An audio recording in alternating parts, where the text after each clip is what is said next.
Senator Kennedy has long pushed for strong gun control laws. In campaigning last month in Oregon, he answered criticism from those who say such legislation would deny constitutional guarantees on the right to possess arms. What it requires is that when somebody purchases a gun through a mail order, or you send a gun or a rifle across a state line, that you abide by the law of a particular state.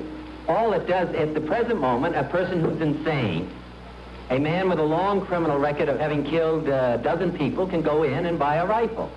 Now, if you think that makes sense for all of us, a person who's 4 years old can go buy a rifle now. A person who's 6 years old, a man on death row in Kansas who had killed a half a dozen people, someone there sent for a rifle through the mail from Chicago for him to have a rifle while he was waiting on death row after killing people. And the rifle was sent to him. Now, does that make any sense that you should put rifles and guns in the hands of people who have long criminal records, or people who are insane, or people who are mentally incompetent, or people who are so young that they don't know how to handle rifles or guns?